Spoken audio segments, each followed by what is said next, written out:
lim bugg ñu déggoo quand même nit lay waxal te nit itam du malaaka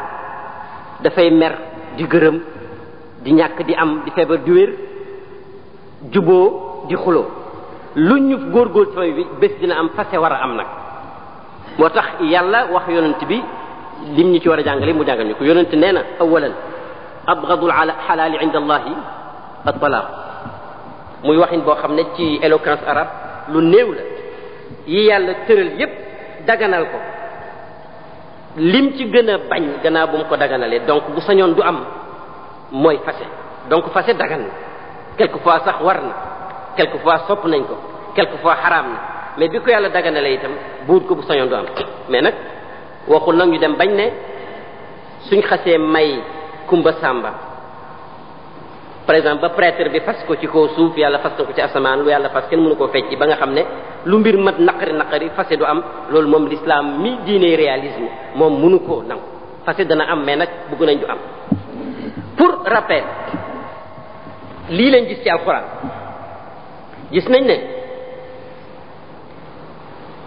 gannaaw bu mariage amee bés kumba ak sàmba nekk ci kër gi waa ji doon naa yoo wax ci zawaaj ci mariage dina leen wax droit ak devoir yi nekk diggante jëkkër ak jabaram xaju fi tey te itam du sama sujet mais bés dinañu réeroo est-ce que premier réeroo ci lañu war a envisager fase du noonu seet naa texte yu bari comparé ko gis ne ulamaaw yi gën a authentique étape yi ñu jëlee ci alquran pour que fase mun a mel ni ko yàlla buggee mënul yées presque 5 à 6 mois soo ko jaaree noonu nag ba yegg ca fase sunna jàmm rek kay xew ndax bu tàggoo amee tàggoo war a am su jubboo waraate am da nga ko xam jubbooy amati waaye dañ nee na bala nga caa egg bu ndaw si lëjëlee jëkkër ji wala vice versa surtout bu fekkee ne ndaw see merloo jëkkër ji bu mu fase alxuraan a ko wax na commencé mesure bu njëkk nañ ko bank mooy na yedd ndaw si na ko yedd am nañ jigéen ñoo xam ne boo leen yeddee rek ñu dellu si ci yoon bi lu yedd mën a defar nag bul fase benn moom la yàlla wax fa'izuhunna nang leen waar fàttali ko luy sëy fàttali ko luy ngor fàttali ko fi ngeen jaar fàttali ko fi ngeen jëm bu amee doom fàttali ko doom yi ainsi de suite bu amul njëriñ numéro doo ñëw wahjuruhunna fil madaji' na nga ko négligé yéen a bokk néeg peut-être yéen a bokk laal sax mais bu ko xool dumóoyu ko rek waaw dumóoyu ko rek muy curaayu nga dumóoyu rek muy parfum nga dumóoyu rek robe de chambre rafet nga dumóoyu rek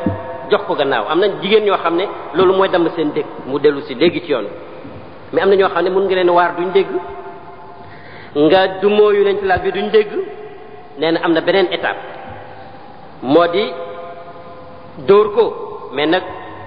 dóor bu koy fàttali jom rek la mais bu mu newi bu mu nàcc espèce u kii yu ndaw yooyu rek waaw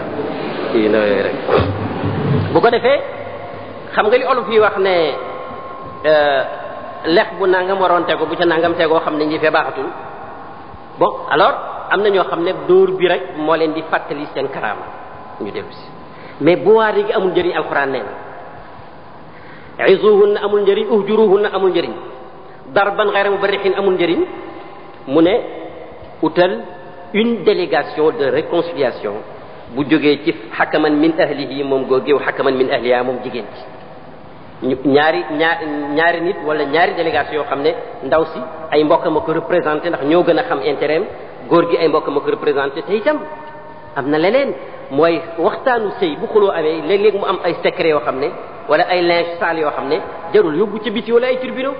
famille bi ñoo ko war a waxtaanee mu réglé waaye boo ko yóbbu ci biti rek gàcce am te gàcce ga mun na am ay conséquences yuy dem di dem ba répercuté ci société bi kon nag xakaman min ahlihi wa xakaman min ahliha ñu daj ñoom ñaar in yuridullahu xayran in yurida sulhan yuwaffiq lahu baynahuma su fekkee ne bëgg nañ juboo mun nañ juboo est-ce que nag ñaari délégué yooyu wala délégation yooyu am nañ habilité nañ pour faseel waa ji wala déet kooku dinañ ci ñëw waaye nag soo ko waaree amul njëriñ nga dumóoyu ko amul njëriñ nga dóor ko as ndóor amul njëriñ délégation yi dem amul njëriñ su boobaa nag la ñuy door a envisager parce que alxuraan na ko wax te yonent ko feddali dama bañ a dem ci texte yi pour bañ leen a buure bu ko defee foofu nag la fase ñu ne mooy lan ñu ne mooy acte bi nga xam ne su xasee am li daganoon xaram na li daganoon mooy góor gi sañ a jaxasoog jigéen bi sañ koo istimta sañ koo béggee jeex na am na droit yu judd am na droit yu dee kooku mooy fase bu ko defee mais noo koy fase ban genre fase am na ñaari fase principalement yoo xam ne yi jullit ñépp war nañ ko retenir parce que bu amul rek ci la yàq yi ma doon wax am na lu ñuy wax fase bu dëppoog sunna ak fase boo xam ne fase wu bidaa la bon nga ne luy fase bu dëppoog sunna mooy bii may wax ci gàttal moo di bi nga jaaree ci état bi juboo yooyu yëpp te juboo mënul am te léeg-léeg mu am da ngay nag fàttaliku fa talliquuna li iddatiina ji ma doon wax léegi ak ragalal yàlla ji ma ci degoon nga seetlu ndaw si nag seetlu ko nag ba yëg ne indisposé na ba disposé nga ne ko fase naa ko benn yoon loolu mooy fase sunna fase ndoo ko ñaari yoon ci benn yoon du fase sunna waxantuma fase ko ñetti yoon ci benn yoon du fase sunna fase sunna bi yonent ci jàngale mooy nga ne ko fase naa la wala kuñ fase nga taamu nañ nag ci fiqhul islam yi baat bi ñuy fasee ndaw si donc di xaraamal li daganoon di indi ay droit yu bees nekk loo xam ne baatu fase nga ca ci wax yaaram wala wax ja ngay wax fase naa la wala kuñ fase nga mais am na yeneen baat dinañ ci ñëw mu nekk benn fase xam nga lu tax parce que jullit bu dencee jigéen jullit am na 3 fase yu ko yoon may balaa geneen góor di takk ndaw sa muy beneen point qui me semble un peu ignoré au Sénégal ndaxte sëy bu tas rek ñu ne baax de zawji sëy bu tas rek ñu ne baax de zawji sëy bu tas rek ñu ne baax de zawji te sëy baax de zawji du noonu fase moomu fase sunna moomu premier fase la boo xam ne daanaka du fase conséquence yi mooy li may wax ci bankal su ko ne fase naa la daf koy bàyyi ci kër même ndax su bëggee génn su fekkee ne am na kaari daf koy aaye kuy def lu la neex nag mun ngaa def lu la neex mais l'islam laa wax moo ko war a dundal fekk yedda ji jeexul daf ko war a dundal je dis obligation te bu koy dundal mu ngi ko war a dundal ci niveau bi mu am moom ak niveau ndaw si maanaam mënuñu nekk di lekk ceebu jën di lekk ganaar ak salade parce que rek tax mu di ko jox ay ñeleng ak yooyu bu dee ci Saloum daf koy continuer ci niveau ba mu nekkoon alxuraan ko diggante bi muy yeddaay ak bi muy jeexal l'islam nee na diggante boobu comme fase sunna la benn su fi waa ji deewoon ci diggante bi moom ki fase ndaw si dina ko doon kooku amul werante ci benn aalim su fi ndaw si deewoon itam waa ji dina ko doon te itam yu bari ndaw soo xam ne waa ji mënu ko woon a booleeg ndaw si dencandoo xaraam na ci diggante boobu waa ji sañu ko denc ak nag yu bari yoo xam ne dinañ amaat ay fen pour détailler mais loolu mooy l'essentiel su demee nag ba yedd ji def sax benn fan su mer ma jeexee dem bëgg jëlaat ndaw si soxlawul xutba soxlawul takk soxlawul can soxlawul seede ma ne bu ko xoolee muuñ rek takkaat na ko sëy ba ñëwaat mais nag 3 passeem amoon benn ba dem na yàlla mayaat na waa jooju su yëfee jaxasoo mu commencé waat fa mu commencé woon waarati ko dumooyoti ko dóorati ko yónneeti ko délégation faseeti ko benn yoon ci condition yi ma waxoon bàyyeti ko ci kër gi di ko dundalati ñu nekk su ko buggee jëlaat ba tey mun na ko jëlaat kooku mooy at-talaaqu raj'iyu at-talaaqu sunniyu raj'iyu et su ko bàyyee nag ci kër gi ba yedda ji war a jeex le 30 décembre mu xaar ba 31 lu muuñ ma neex ndaw sa daganatul foog ñu takkaat ko waaye nag soxlawul ba'da zawji foog ñu takkaat ko joxaat ko can comme mariage bu bees mais soxlawul ba'da zawji kooku c'est l'avis unanime des jurisconsultes. alors léegi benn passé dem na man su ñëwatee ñu jaaraat foofu beneen passé demaat foofu nag la yàlla wax ci alquran ne atalaqu marrataani ba am ñu doon wax ne passé ñett gisuñ ko ci alquran Ibnu Abbas ne si mi ngi ci waaye nag ku mun a téy rek yaa koy gis parce que ba yàlla ne atalaqu marrataani te passé di ñett mooy def ne atalaqu passé bi nga xam ne mën nga jëlaat ndaw si gannaaw gi te du ba'da zawji marrataani dong la mooy bi ma waxoon ak bi ci topp mais soo ko passé une troisième fois ñetti passé yëpp jeex na kooku nag fa in talaqa fala tahillu min ba'du hatta tankiha zawjan ghayrahu foofu nag ci la ba'da zawji door a ñëw seetal nag fi nit ñi di faral di dugal ba'da zawji ak fi ko yàlla teg ak nit ñi sonnalee seen bopp ak ñu nekk ni ko yàlla yombalee boo ñëwoon ci étude tout à fait psychologique seet nit kuy jaar ak nit ci étape yooyu ñu wax ci conditions yu sérieuses yooyu ba passé ko yoon woowu ñëwaat jubawaat essayé waat demaate si nga faseeti ko ñëwaat essayé jubawaat ba faseeti ko en général ñaar ñooñu am nañ incompatibilité seen diggante buñ tàggoo xëy na njaaxum du am qu'est-ce que je veux dire xam nga léeg-léeg nga gis ku tàggoo jabaram te mënu ko wala ku tàggoo jëkkëram te mënu ko ñuy jaar underground di def yeneen dafay am yooyu nag la yàlla bañ moo tax mu ne jaaral fi nga xam ne rek au cas où nga fase ko ba mu dog nag wóor na ne dootoo ko xemem dootu la xemem mais nit la toujours te l'islam nit lay tëralal mu prévoir itam benn genre nit boo xam ne du xam mukk valeur u jëkkëram fekk beneen góor denc ko gannaaw jëkkëram ci wala góor ñi nga xam ne duñ xam mukk seen valeur u jabar fekk gisuñ ko beneen góor cee ko ni ci loxo ñuy dem tam dagan seen xoola ngay tàng nag ci suma ci jotaatee yooyu yëpp yàlla prévoir na moo tax nag ba fase booba dañu bëgg nag ndaw si moom itam dem essayé ji keneen ba xam ci muy xeet ak ci mu jot si nu muy mel si kooka nag moom itam masala la parce que moo indi masala bi ñuy wax al muhallilu mooy kuy daganal mais kuy daganal caaxaan dëgg la maanaam dañoo bëgg ndaw foofu tàggoog jëkkëram ci condition yooyu bala ko waajee mun a jëlaat nit daf koy mariage bu normal fase ko fase bu normal su ko waaji buggee nag mun na reprendre encore amaat na 3 chances ak 3 divorces ci kanamam avec les mêmes conditions yàlla baax su fekkee nag nit a ñëw rek takkal ko nga xam ne soo ñaan yi dañ ko wax attention bul sori takk ko nii rek fase ko pour nga takkaat ko sa bopp ngay nax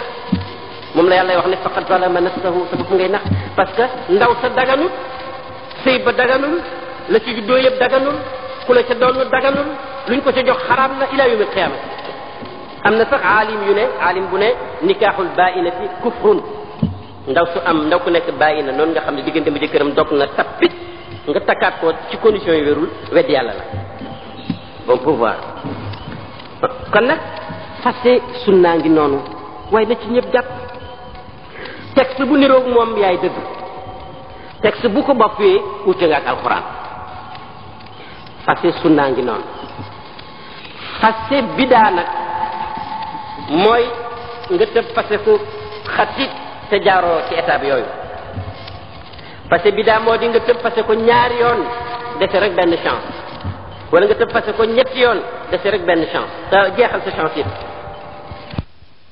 di xas ndeyam wala ngay xas baayam wala nga di ko xas moom ci boppam wala nga di ko fexe bu mu am jëkkër wala nga di ko liggéeylu ndax bu mu amal ci jëkkër égoïsme googu ananiyatu googu ñett l'islam googu la l'islam bëggul ñun ñëpp ñu libéré ci suñu bopp koo sëyat yaag moom a sëy bokk ngeen lu ne bu ngeen tàggoo jàmbur la am na waa ju yiw xaritam yi ne ko sa jabar lu mu la def mu ne seen yoon nekku ci sama jabara après leur divorce gaa ñoo ne ko waaye wax ñu nekk ndaw si lu mu defoon mu ne sañatuma ko jàmbur la voilà musulman bi ma nekkee moom seen yoon nekku ci bi ma tàggoog moom sañuma ko ndax jàmbur la am na ñoo xam ne foog na ne biñ tàggoog jabar rek luñ jël rek war nañ ko sotti parce que léegi si mu am beneen jëkkër te ñoom dañu bëgg kuñ bàyyi rek ñëpp bàyyi la c'est pas l'islam en tout cas dégg léegi fase bidaa est-ce que ku ko def dina valable wala du valable et voilà un débat boo xam ne xaju fi parce que interprétation des textes ci l'islam comme ci droit yëpp xam nga ci la problème yëpp nekk xam nga yonent Yàlla Muhammad alayhi salaatu wa salaam nee na man amila amalan laysa alayhi amruna fa huwa raddu mbir mu fi julli def daal te suñ mbir nekku ca maanaam dëppoo ak sunna yàlla du ko nangu daf ko koy rejeter ñu ne est-ce que nag bi yàlla tëralee yonent ci tëral fase ki ko teggi faseem bi dina ko engagé wala du ko engagé foofu la fuqahaa yu wuutee ñii ne dina ko engagé mais def na lu naqar yàlla ñii ne non comme li mu def valable c'est nul et non avenu boole nañ ci nag façon ngi fase yooyu fase jigéen fekk mu nekk ci règle wax naa ko Abdullah ibn Umar yonent def ne ko valable jëlaat ko xam nga ne diggante ba mu ko jëlaatee ba règle jeex xam nga Abdullah ibn Umar mënoon na faa dee su bakkan ci loxo yàlla nekk su booba ndaw si dafa war a donn ak yi ci def yëpp dafa bare ndaw si mën na fa dee su boobaa waa ji mën na ko donn ainsi de suite fase noog ne ndaw si nag fase naa la ñetti yoon maanaam 3 occasions yi ma amoon dajale naa ko sànni la ko demal ma dem boo ko defee ñaare mbir mi am na gravité ndax yàlla dafa wax ci alquran ne ci bi mu waxee ne def leen nii jëkkër ak jabar daf ci teg ne wa in yatafarraqa yughni llahu kullan min saatihi te wax ji boo koy seet léeg-léeg mu mel ni amut te yàlla lu wax mu am xam nga loolu problématique la yàlla nee na ñaari époux temps buñ tàggoo ku nekk ci ñoom yàlla dina jox lu gën la nga nekkoon mais à condition que nga jaar fi yàlla wax moo koy firi mais bu fekkee da nga fase nam la neexee mun nga am jabar ju yées ji nga fase ndaw si mun na am jëkkër ju yées ci ko fase waaye nag fiñ jaar noonu ba yegg fa ñaare ku fa jaar ak nit ci jubawu leen normalement mel na ni mënu leen nekk kon nag ku nekk ngay am xëy na mooy tane ki nga ñàkk mu des nag point bi nga xam ne bëgguma ci sori ma ne mooy ne ndaw si fase naa la am na sax ñu ci sori lool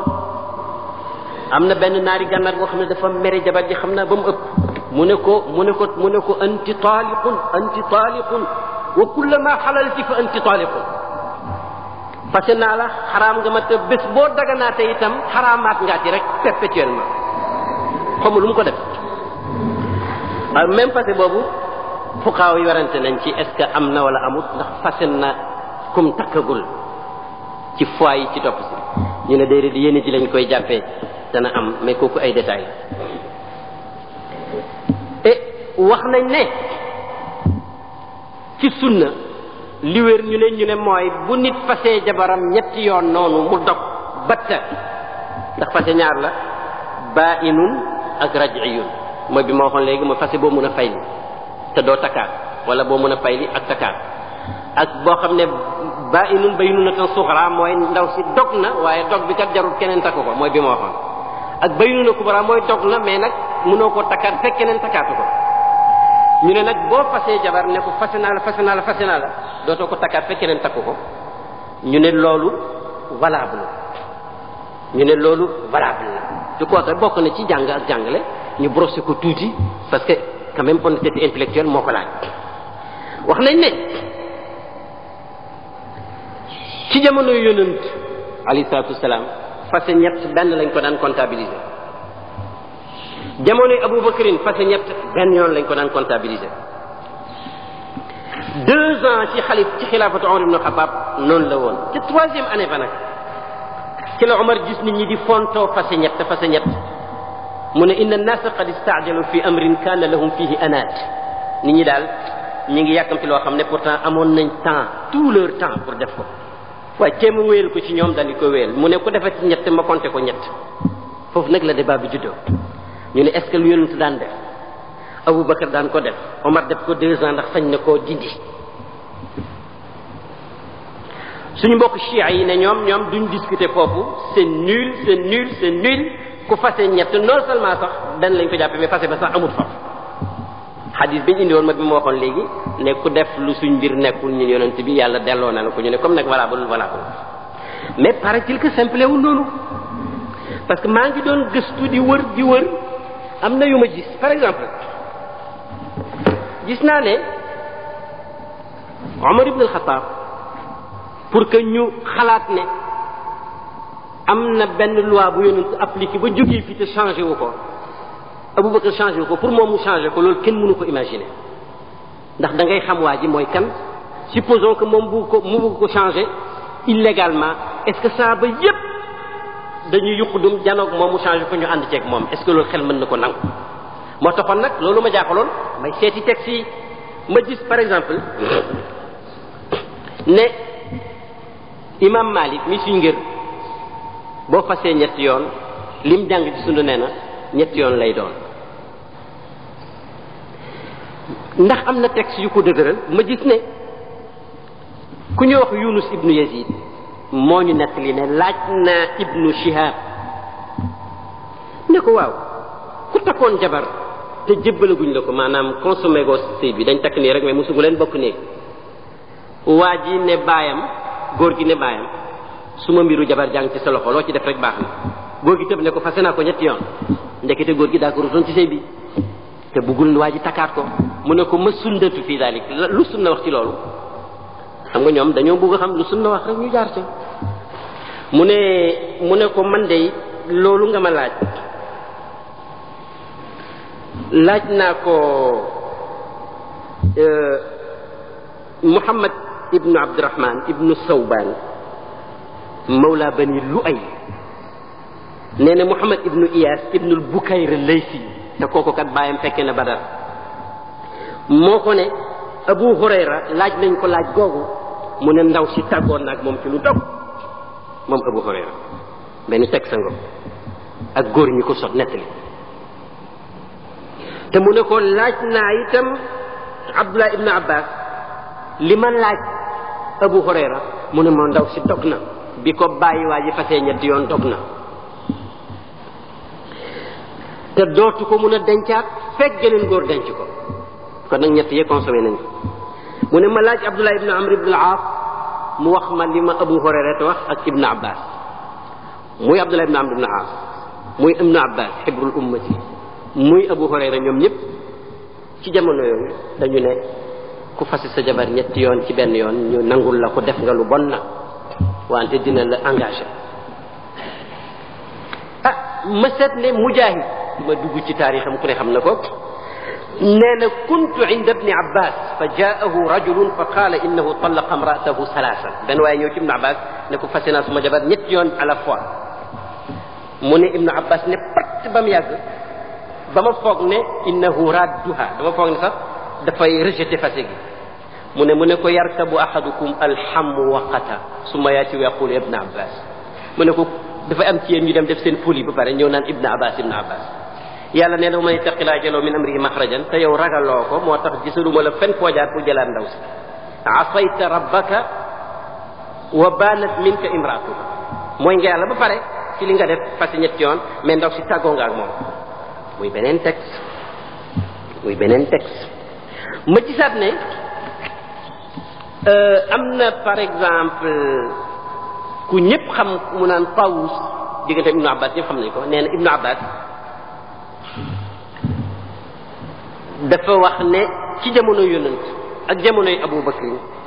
fasendoo ñetti yoon benn yoon la woon Omar ne nit ñaa ngi fontu ci loo xam ne yàlla leen ko jàppandalal xaaral ma wéyal ko mais ulama yi dañu jël texte boobu jàng ko ñu gis ne non ci jamono yonent da nga daan gis ku ñëw ne na ndaw si anti taliqun pas pour ñetti fase mais pour feddali ne fase nga ko pour dolli koo feddali et fase naa la xam nga ne fase naa la c'est pas pour mu nekk ñetti yoon mais pour feddali rek la mu ne nag ñi nga xam ne ñoo dëkkoon ak yonent bi saaba yooyu ci jamono jooju nit mun na compter ci ñoom luñ la wax ne lii laa yéene loolu la mais jamono ji l'islam dafa yaatu gannaaw gi xam nga bi mu yaatoo ba am ci biir jullit ñi kuy ëpp Umar ibn Xattaab di ko rey ak kuy ëpp si naal yi ci mihrab di ko rey xam nga ne jullit ñi am na rax seen biir waay ñëpp mënu leen jàppee comme Omar ak comme Aliou donc mënatuñ lu waay ne lii laa jublu rek nga ne ko loolu la woon Omar nag institutionnalisé kii boobu ne ña ko daan wax gëmoon naa leen mais léegi ku wax ñett laa lay jàpp ñu wax ne seet nañ ne bi ko Omar accepté saaba yëpp nga fëtt dañ ci d'accord ak moom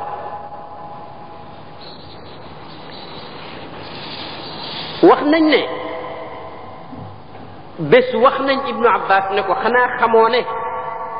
ku fase jabaram ñetti yoon te jotagut a tëdd ak moom dañ waxoon ne benn fase la mu ne de ku jotagut a tëdd ak moom tàggoo na waaye bu dee ku jotoon a tëdd ak moom ñun dañ koy jàppee léegi ñetti fase am nag ci ulamaawu jamono yi passé par exemple ibnu mughis am na benn téere mu tudde al wasaiq wax na ne imam ali ibn abi talib wax na ne abdullah ibn mas'ud wax na ne usman ibn affan wax na ne abdullah ibn abbas wax na ne taalibi ibn abbas bi ñaan tawus wala ata ñoom ñëpp wax nañ ne ñoom fase ñett benn lañ koy jàppee wax nañ ne yenn fuqahaa yi ci ëndulu sax daan nañ def fatwa tel que buqi yi ak muhammad abdou salam dinañ ko mos a ñëw bés waaye nag lañ layee nit mën na ko werante parce que signal yu mënul wax lii mu wér ñu wax ne wax na lii te xamuñ fu mu ko waxee mu wuteeg li mu waxoon mënul am te gis nañ ne wax nañ ne rukaanatu dafa fas jabaram ñëw mu naqare ko lool gannaaw bi mu ñëw ci yonent bi ne ko man daal fase naa daal waaye man day dama ko répété mais benn laa ci jublu de yonent ne ko wallahi benn nga ci jublu mu ne ko wallahi benn laa ci jublu mu ne ko wallahi ba mu ñetti yoon mu ne ko kon nag benn kooku mu ne ñu ne bokkut ak li ñuy wax nañ ne rukaanatu moomu sax ba muy fase jabaram ji tudd ci woon ay lim daf ne ko fase naa la albatta gannaaw gi lañ gëstu ba gis ne ñi nettali ne rukaana daf doon gëñ ay jàmbur lañ ñi nettali ne albatta la waxoon ñooy waa këram te ñoo fekkee yëfee kon nag li ma bëgg a xam mooy saaba yi li taxoon daal ñu d'accord ak Omar ci lim tëral te Omar di kim doon ñoom ñiñ doon tax na masala mi jarul gaawantoo fase ñett dañ koy jàppee muy ñett ji imam Maalik wax ku ci jàpp itam jàpp nga ci lu dëgër boo ràngalee nag waxu beneen saxaab yi wala beneen ngir itam te jubluwoo ci lu may topp yàlla kenn mënu laa blâmer noonu laa bëgg a defee benn compromis bon ñu ne léegi nañ ñëw ci waa ji kon ñaari fase ngi noonu fase bi daa fase sunna ak lenn ci seeni conséquences mais baat bi ngay fase est-ce que ndaw si boo ko nee demal seen kër boo ko ne du maag yawati boo ko ne jeex na nag wala sax même li yenn ulama yi wax ne soo ko ne woon sax may ma ndox fekk sa yéene ci xol mooy may ma ndox mooy fase naa la sax mu fase yëf yi simple wul noonu dañu bugg lépp luy yàq sëy mu doon loo xam du am benn équivoque lu mooy nag ñu ne koo xam ne mënuloo wax waaye mun nga bind booy fase na nga bind ñu ne ku munta wax munta bind kooku nag mën naa junj mais na junj ba leer xam naa ne ku fase jabar ku wax ne dinañ xam ne li nga wax lu leer la rek ñu xam ne tàggoo ngeen waaye foog na wax daal lu ñu xamee ne tàggoo am na ndaxte mbir mi dafa sacré mbir mi mën a diine la une fois encore je ne le répète plus assez kon nag fase ci sariixu ak fase ci kinaaya mooy wax joo xam ne déggee nañ ci lii kinaaya bi itam vraiment am na kinaaya yu mel ni tasriix parce que boo ne woon ndaw si vraiment yow sama séeg yow jeex na baatu fase nekku ci duma ak yow ci demal sa yoon tàggoo nañ loolu yëpp ay fase la moo tax buñ insister ci maanaam benn baat rek kay fase wala ñaar suñ mbokk chia yi seen fiq moom bu ci baatul talaax amul rek fase amut waaye nag dëgg-dëgg nit mun naa wax jabaram tàggoo nañ te doo ci tudd baatul talaax te fekk vraiment yéene nga fase moo tax jarul itam xuutal bu ëpp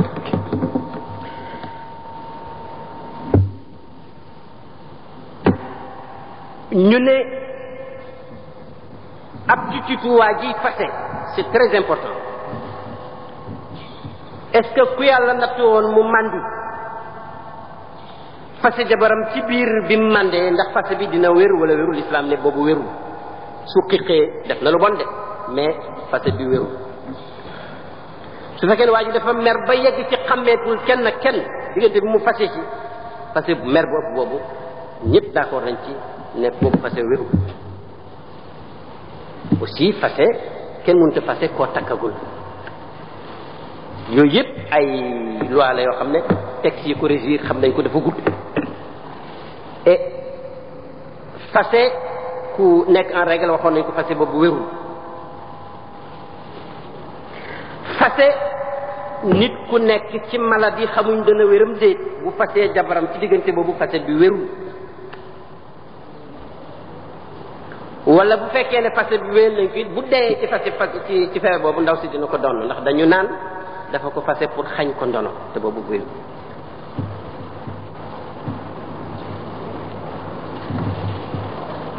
fase bu ñu aj ci dara kooku itam ëllëg